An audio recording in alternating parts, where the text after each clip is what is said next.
Title: Operation Red Wings, A Story of Valor and Brotherhood.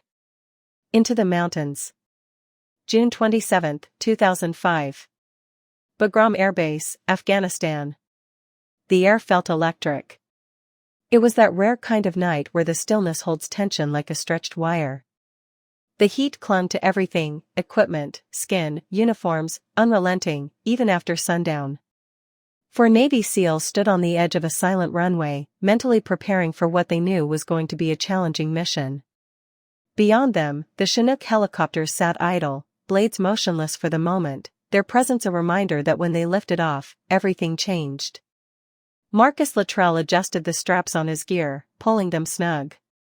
Every movement was rehearsed, mechanical, but deliberate. He wasn't nervous, not exactly. He was ready. Trained. But something in the pit of his stomach reminded him that readiness never guaranteed safety. He glanced across at his team. Lieutenant Michael Murphy stood calm, almost still, reading over mission notes. His face held that signature expression, focused, thoughtful, unshakably composed. Matthew Axelson was double-checking his sniper rifle, his movements efficient, eyes sharp. Danny Dietz checked communications gear, his fingers dancing over the equipment with practiced precision. These weren't just teammates, they were brothers. Forged through BUD/S training, honed in deployments, bonded by long nights, impossible odds, and the quiet pact of mutual trust. They knew each other's strengths, fears, quirks. They knew how to move as one. Operation Red Wings had come down from higher command with urgency. Their target, Ahmad Shah, a Taliban commander believed to be responsible for recent attacks that killed more than 20 U.S. Marines. He operated in the rugged, hostile terrain of the Hindu Kush, near the Afghan-Pakistani border. A ghost in the mountains, well-connected, dangerous, and elusive. Intelligence had pinpointed Shah's likely hideout in the Sotelo Sar Mountains of Kunar province. The SEALs' mission was to insert covertly, establish a surveillance position, confirm Shah's presence, and then exfiltrate for a follow-up strike. It was supposed to be clean, swift, quiet. Murphy gathered the team for a final huddle. We move fast and silent. We stick to the plan. Get eyes on the target, call it in, and get out. If something goes sideways, we adapt and overcome. Same as always. Each man nodded. No bravado. Just silent agreement. They moved to the waiting Chinook. The ramp groaned under their boots. Inside, the space was loud with pre-mission energy, the deep thump of engines, the vibration of anticipation. Luttrell strapped in.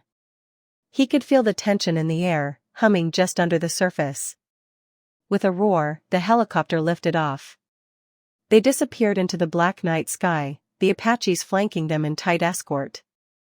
From the air, the mountains looked like sleeping beasts, dark and motionless. But everyone knew what they held: caves, trails, eyes. The Taliban knew the terrain like their own skin. The insertion went smoothly. The SEALs fast-roped down onto a ridgeline just before dawn, blending into the forested slopes. The air was cooler up high, crisp even. The silence of the mountains wrapped around them like a thick blanket. For hours, they moved carefully, methodically, climbing higher through dense foliage, over jagged rocks and loose soil. Each step was deliberate. They carried minimal gear. Enough to fight, enough to survive, but not enough to weigh them down. By late morning, they reached a lookout point above the suspected village harboring Ahmad Shah. The location offered excellent visibility, but little cover. They quickly went to work, building concealment with brush, rocks, and netting. Then, they settled into silence. Observation began. Time slowed. The team rotated shifts on the optics. Through scopes and binoculars, they scanned rooftops, courtyards, trails. A few figures moved below, men with rifles slung across shoulders, women gathering water, children playing in the dust. The Taliban often blended with locals, making identification difficult. But they were patient. That was part of the job. Hours passed. The wind picked up slightly, whispering through pine trees.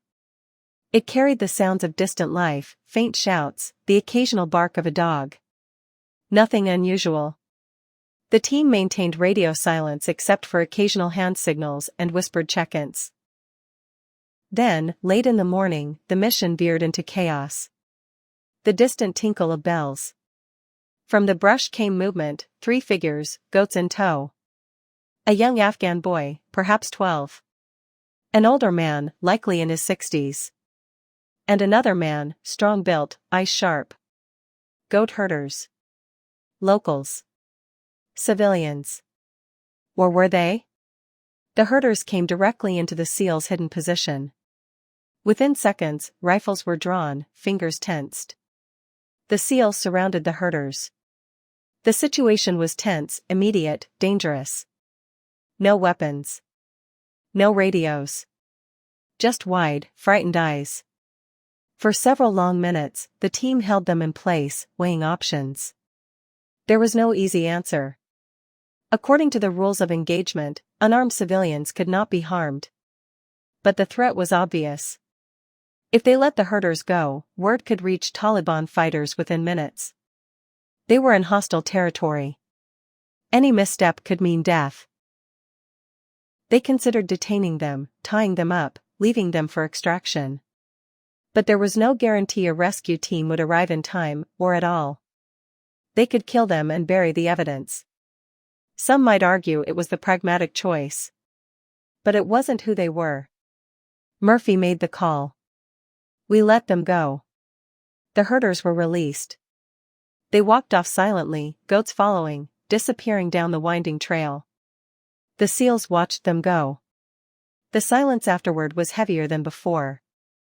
Minutes turned into an hour. Then, gunfire. Cracks of AK-47s split the air. From the trees and rocks above, Taliban fighters emerged like phantoms. Dozens of them. Maybe more. The SEALs were flanked on all sides. The terrain offered no solid cover. Just rocks and scrub. The team returned fire immediately. Bullets hissed past. Grenades exploded, throwing dirt and shrapnel. The mountain roared with the sound of battle. Luttrell felt the first hit. Shrapnel in his legs, a sharp sting that threatened to buckle him. But he kept firing, dragging himself behind a boulder. Danny Dietz was hit in the shoulder, then the hand. Blood flowed, but he held the radio, trying to call for help. Axelson was holding high ground, using his sniper rifle to deadly effect. Each shot echoed with precision. He picked off attackers, even as rounds struck near him. He fought like a man possessed. Murphy moved between positions, directing return fire, shouting over the noise. Their comms were failing. Signals were jammed or lost in the mountainous interference. Then, with calm resolve, Murphy did something extraordinary. He stepped out from cover. Exposed on a rock ledge, he pulled out the satellite phone and made the call to Bagram. "This is Lieutenant Michael Murphy. We are under heavy fire. Immediate extraction requested. Repeat, immediate extraction requested." Bullets tore through his body. He went down, the phone still in hand. But the call went through. Dietz was hit again. He fought to the end, still clutching the radio, still trying to reach help. Axelson kept shooting, even with wounds to his face, chest, and legs.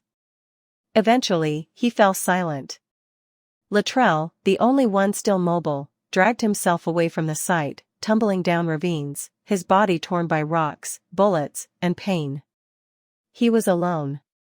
Above, a Chinook helicopter loaded with a quick reaction force, 8 Navy SEALs, 8 Army Night Stalkers, raced toward the site. But as it approached, a Taliban RPG struck the aircraft mid-air. It exploded in a fireball, killing all 16 on board instantly. Luttrell, hearing the explosion from a distance, felt the despair slam into his chest. His brothers were gone. His team, his family, destroyed. He crawled for miles. Every breath burned. Every limb ached. Taliban fighters hunted him, but he kept moving, hiding, surviving. Eventually, he collapsed near a village. A man named Gulab Khan found him. The Afghan villager, guided by a centuries-old tribal code called Pashtunwali, took Latrell into his home. He cleaned his wounds. He protected him even as Taliban fighters threatened to burn the village. Gulab sent word to nearby American forces. Days later, a rescue team arrived. Latrell survived. The story of Operation Red Wings was far from over. But its first chapter had been written, in blood, grit, and undying brotherhood. Lone survivor.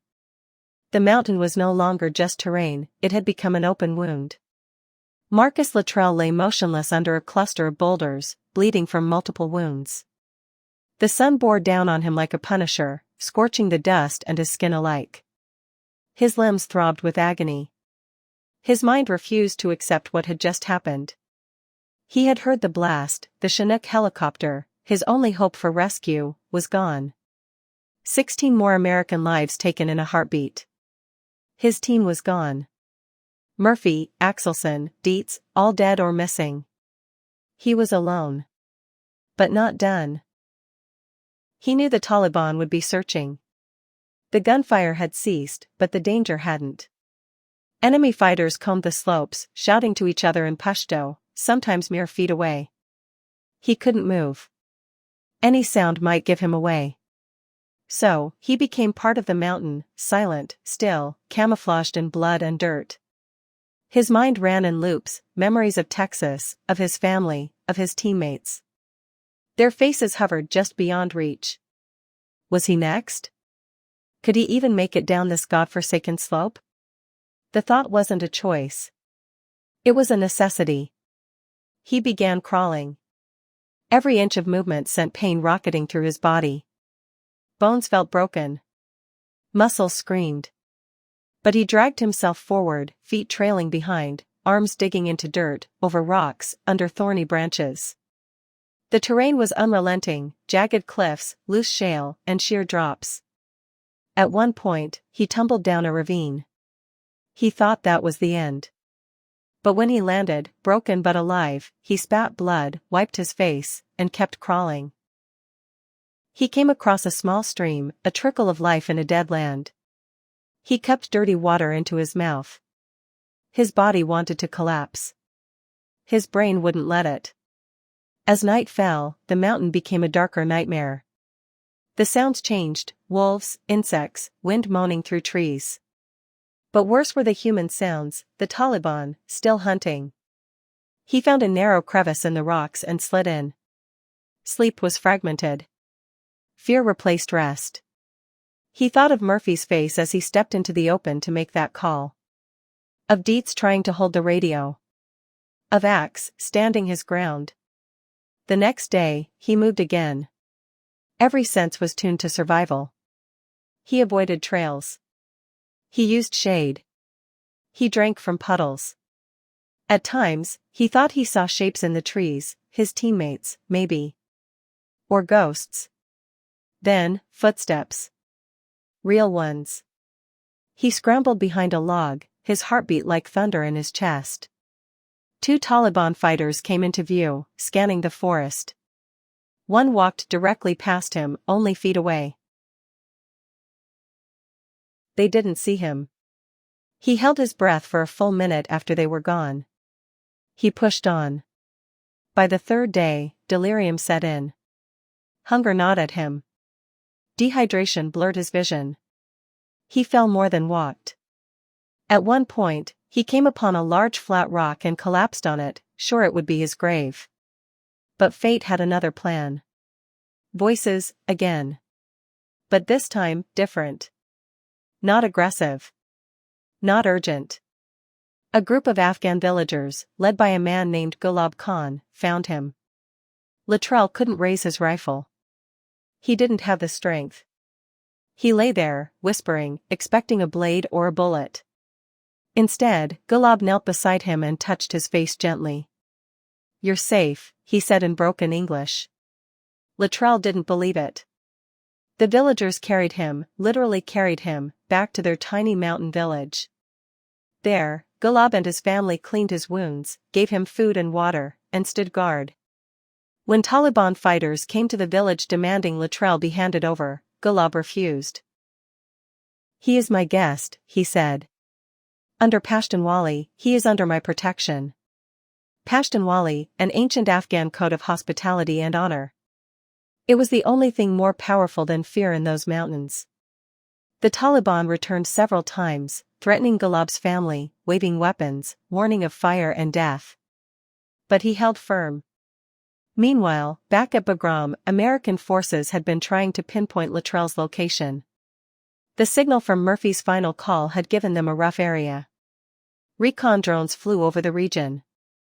Intelligence suggested an American may have survived. Hope returned. Finally, through the help of villagers, a message was passed: an American soldier is alive. Come quickly. A rescue team was launched. Luttrell heard the helicopters before he saw them. The sound brought tears, relief and sorrow tangled together. Rangers and SEALs fast roped in. The Taliban tried to interfere, but were pushed back. The team loaded Luttrell onto a stretcher. As they lifted him into the helicopter, he looked down at Gulab and the villagers, standing defiant. He would never forget them. In the helicopter, Luttrell closed his eyes for the first time in days. He wasn't dreaming. He was going home. The cost of Operation Red Wings was staggering. 19 American lives lost.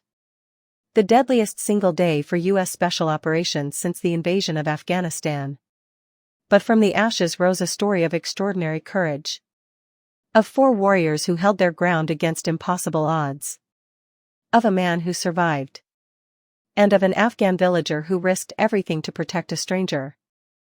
Marcus Luttrell would later tell their story in his book, Lone Survivor. It became more than a book. It became a testament. To sacrifice. To brotherhood. To the unbreakable spirit of those who serve. Echoes of Valor.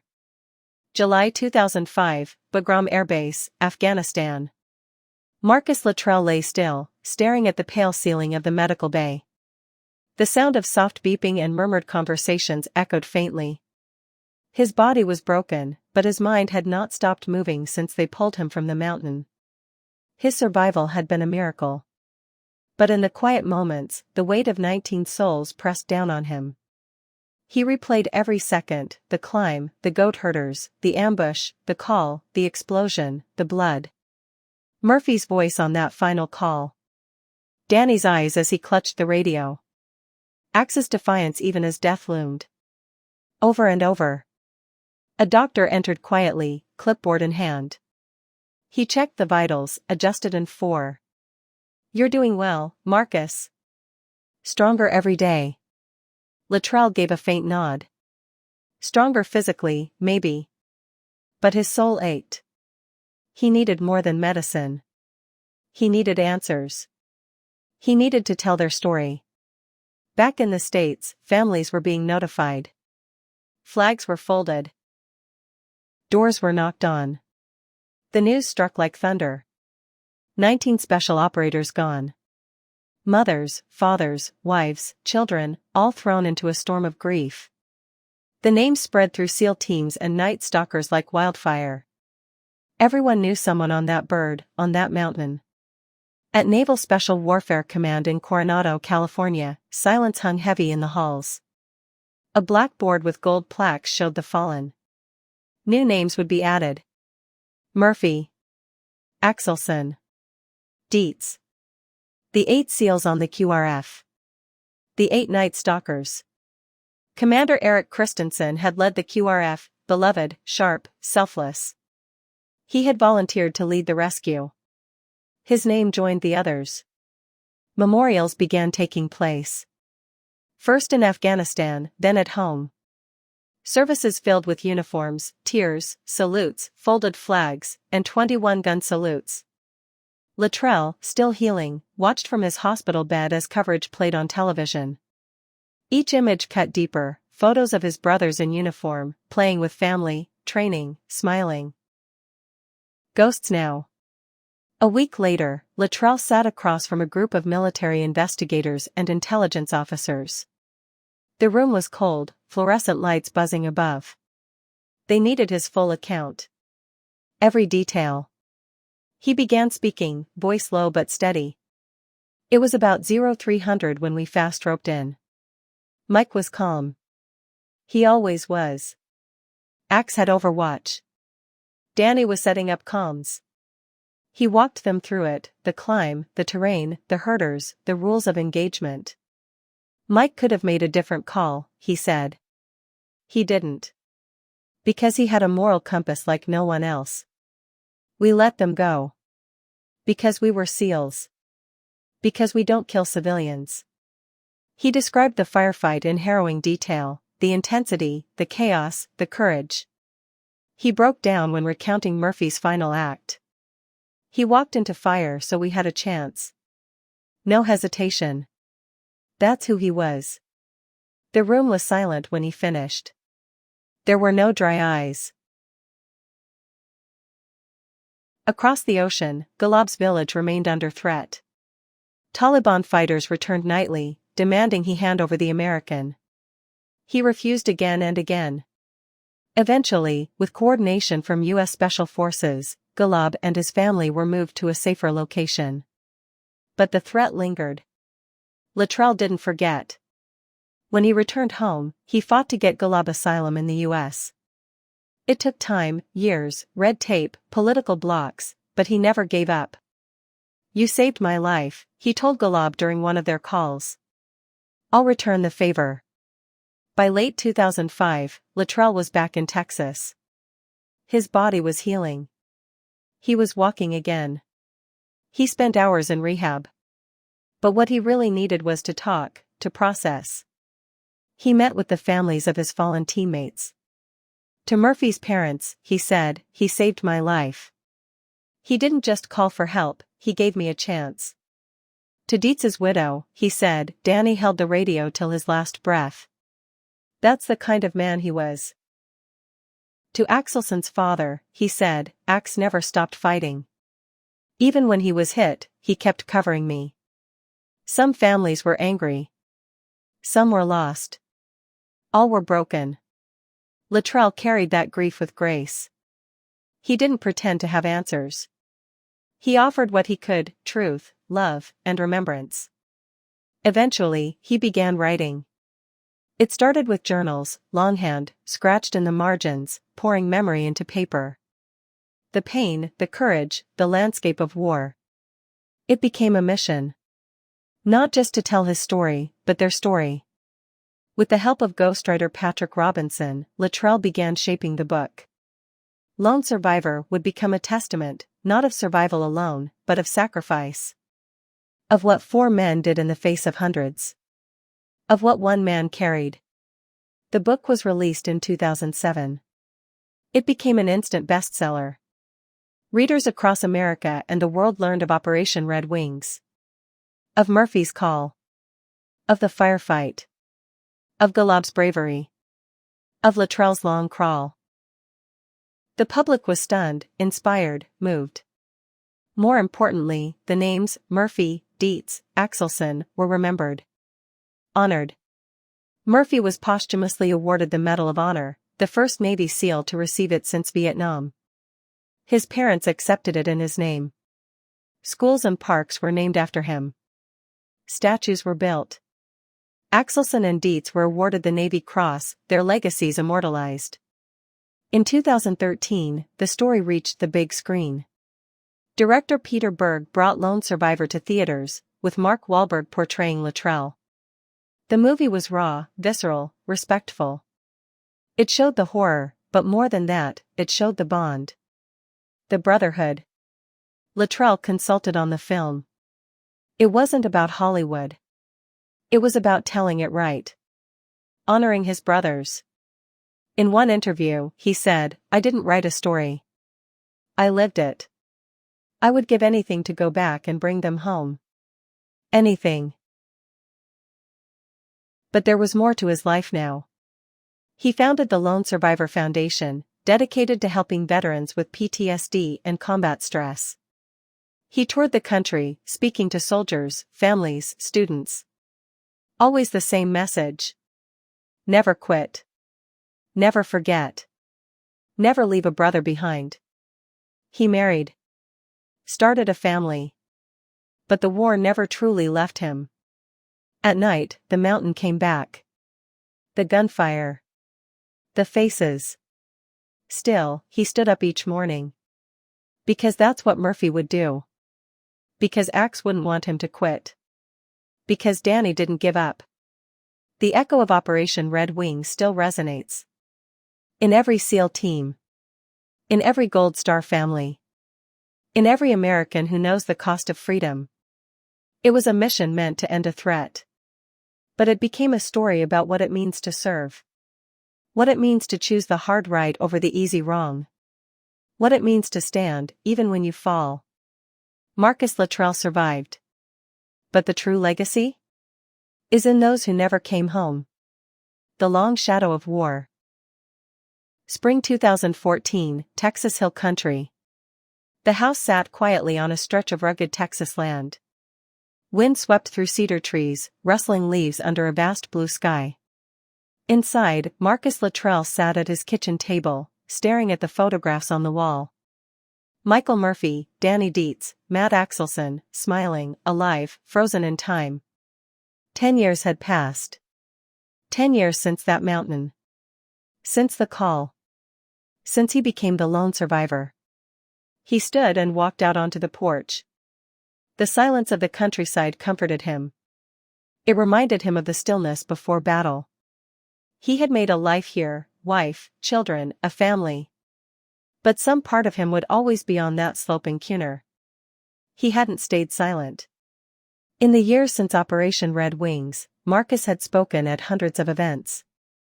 Military bases. High schools. Veteran retreats. His voice, gravelly but steady, carried a simple message. You're stronger than you think. Pain will pass. Your brothers never leave you. He didn't speak like a hero. He spoke like a man who had been broken and built back. A man who carried names instead of medals. One day, a young veteran approached him after a talk in Oklahoma. I was ready to give up, the Marine said, eyes wet. Then I read your story. It saved my life.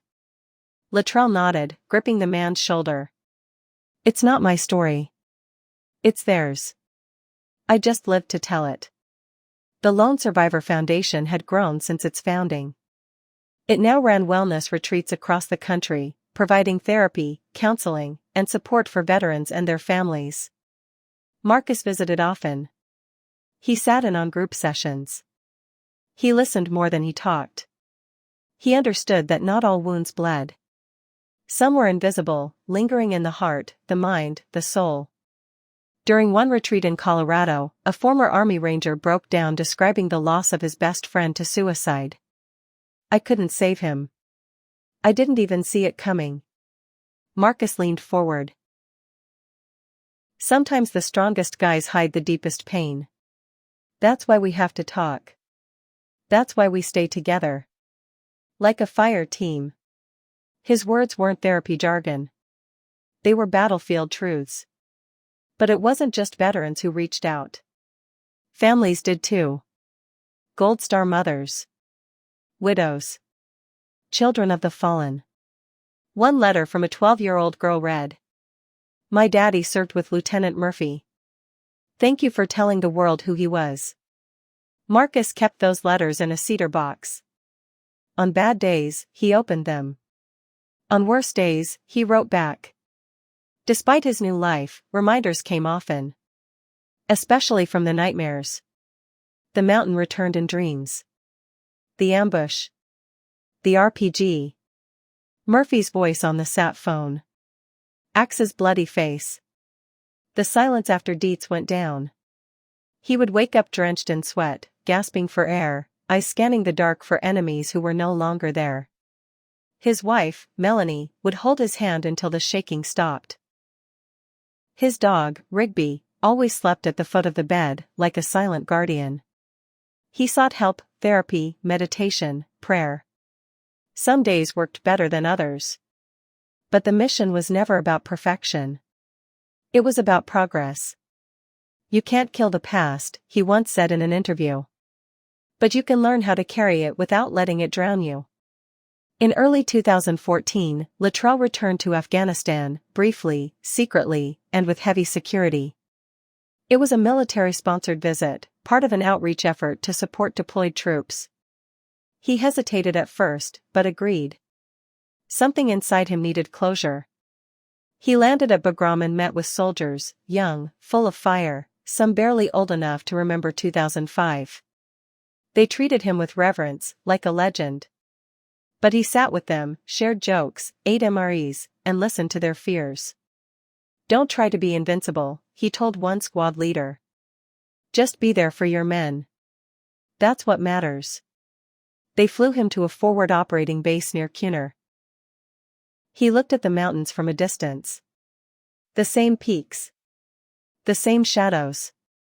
He didn't ask to go back to Sadal-o-Sar. He didn't need to. It was already in him. Instead, he asked the helicopter to fly a low pass along the ridgeline. He looked out the window, whispered their names, and closed his eyes. Back in the US, he became more involved in policy and veteran advocacy. He met with lawmakers, pushing for better PTSD treatment, quicker access to benefits, and mental health awareness in active duty units. I'm not political, he said during a congressional hearing. I'm personal. These are my brothers. My family. I buried them. We owe the living everything. He often appeared on news shows, podcasts, and documentaries. His message was clear. War isn't about politics. It's about people. The guy next to you. The one who doesn't come home. Meanwhile, Gulab Khan's situation grew more dangerous. The Taliban still considered him a traitor. Though he had visited the US with Marcus, he remained targeted back home. Marcus continued pressing the US government for asylum. Finally, in 2015, Gulab and his family were granted refuge. They arrived in America to hugs, tears, and overwhelming gratitude. I told you I'd get you here, Marcus said, embracing him. You saved me. Twice, Gulab replied. They remained close, like family. Bound by a moment that neither chose, but both survived. In interviews, Marcus was always asked the same question. Do you feel guilty for surviving? He never flinched. Yes. Every day. But that guilt is a gift. It keeps me going. It reminds me who I owe. He paused, then added, they didn't die in vain. As long as I breathe, they live. That summer, on the anniversary of Operation Red Wings, Marcus and several SEAL brothers hiked a trail in Utah, carrying 45-pound rucks. 1 pound for each life lost in Afghanistan by their unit. It wasn't about pain. It was about remembrance. They didn't talk much. Just walked. Each step a tribute. When they reached the summit, Marcus opened a journal and read the names of the fallen. Each name spoken into the wind. Each name carried to the sky. When he finished, he looked out across the ridgelines. I'll see you again, he said softly. Not yet. But someday. Legacy Beyond the Mountain. Autumn 2015, Huntsville, Texas. The morning sun cast golden light through the oaks on Marcus Luttrell's ranch. His boots crunched softly against the dirt path as he walked alone. It had become a ritual, rise before dawn, reflect in silence, and speak the names of his brothers before the world awoke. He knelt at a small stone monument he'd built by hand. On it were etched 4 names, Lieutenant Michael P. Murphy, gunner's mate Danny Dietz, sonar technician Matt Axelson, and the words, they stood when all others fell. 10 years had passed, but the war never left him. That morning, Marcus had something more to reflect on. He had just agreed to a national speaking tour, not as a Navy SEAL, not as an author, but as a voice for the voiceless, for those who never returned, and for those who did, but who still struggled. He touched the stone gently. I'll keep going. I promise. The Patriot Tour launched in late 2015. Alongside fellow veterans and former special operators, Marcus traveled the country: Dallas, San Diego, Chicago, Atlanta, Boston, telling stories not of war, but of courage, brotherhood, and healing. The theaters were packed. Thousands came, not for entertainment, but for meaning. One night in Nashville, a Vietnam veteran approached Marcus backstage. "You said what I couldn't say for 40 years, he said, tears glistening. Marcus embraced him. "Then we said it together." On stage, he spoke of sacrifice, yes, but also of family, faith, resilience, and love. "I'm not here because I'm strong," he told the audience. "I'm here because my brothers made me strong. They held the line so I could come home. I carry them with me, every second." Meanwhile, the Lone Survivor Foundation expanded. New retreats opened in Idaho and Florida. Programs added equine therapy, couples counseling, and wilderness training. One Marine, recovering from traumatic brain injury, told a counselor, "This place saved my marriage. I feel human again." Marcus spent as much time there as possible. He led ruck marches, barbecued for guests, sat in silence beside those too broken to speak. He didn't offer answers. He offered presence. And sometimes, that was enough. Back home, his family remained his anchor. Melanie was the bedrock of his life, patient, fierce, and full of grace. She knew the man who returned from war wasn't the same one who left. But she loved both. Their children, Axel and Addie, were growing fast. Marcus named his son after Matt Axelson, a quiet tribute to a giant of a man. Each night, Marcus told them stories, not of guns or enemies, but of courage. He told Axel about Murphy's unbreakable honor. He told Addie about Danny's quiet kindness. He told them that real heroes cry, love, and protect those who can't protect themselves. He was determined they'd grow up knowing the names of men who never met them but who helped shape their world. Then came the threats. In early 2016, Marcus received word from the FBI. Intelligence suggested he may be targeted by extremist sympathizers online. Threats had surfaced, vague but persistent. "Do you want us to increase security?" they asked. Marcus shrugged. "They already tried to kill me once. Didn't work." But he took precautions. Cameras were installed. Doors reinforced.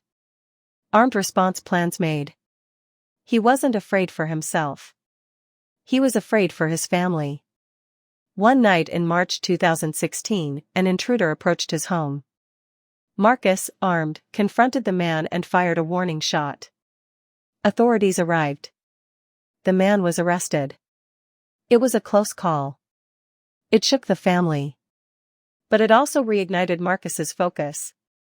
"If evil still wants to find me," he said, "then I must still be doing good." Later that year, Marcus co-hosted a documentary series exploring the psychology of combat. He visited with World War II veterans, Korean War survivors, and young Marines returning from Iraq and Syria. What emerged was clear: while weapons change, the scars of war remain timeless. A 94-year-old D-Day veteran told him, "I still dream of Normandy.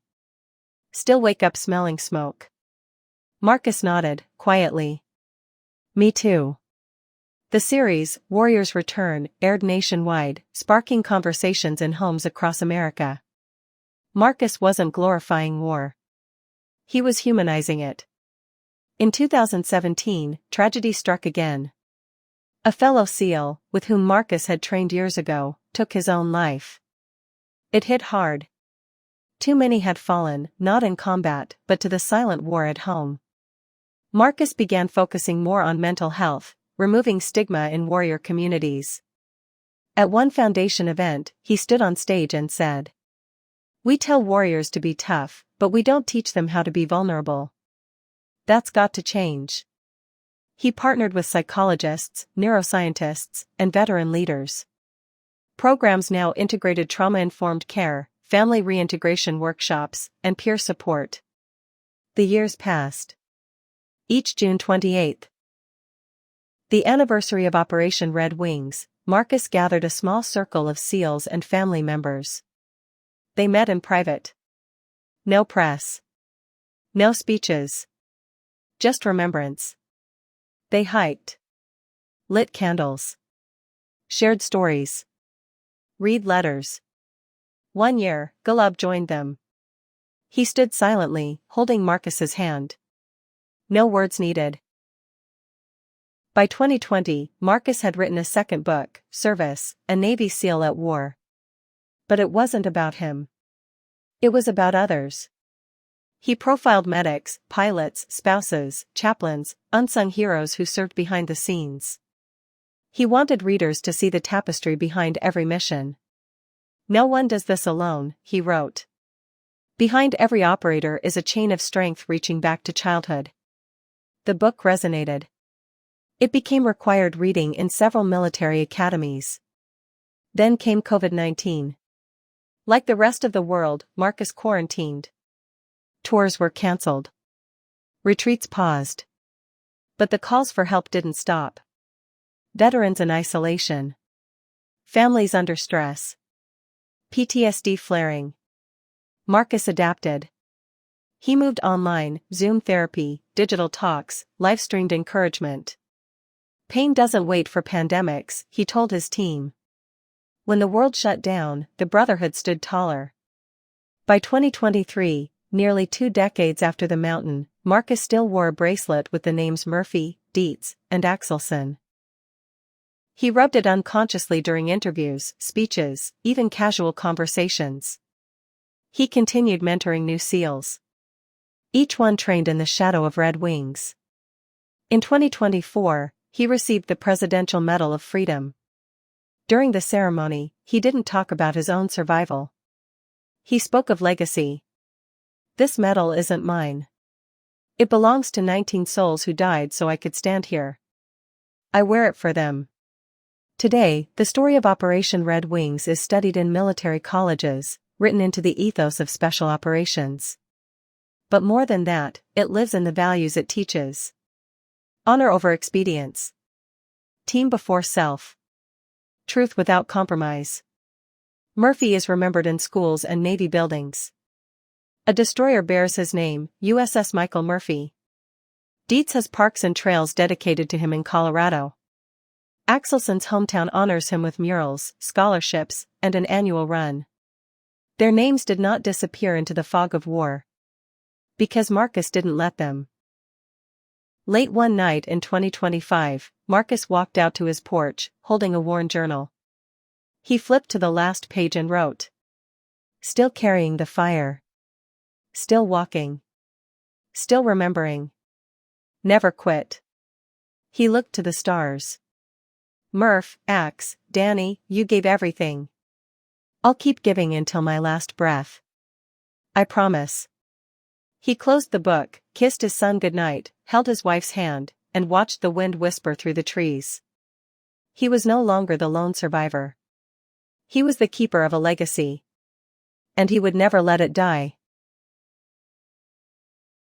For more interesting and heart-touching videos, please visit our YouTube channel and like and subscribe for our motivation. Thanks for watching.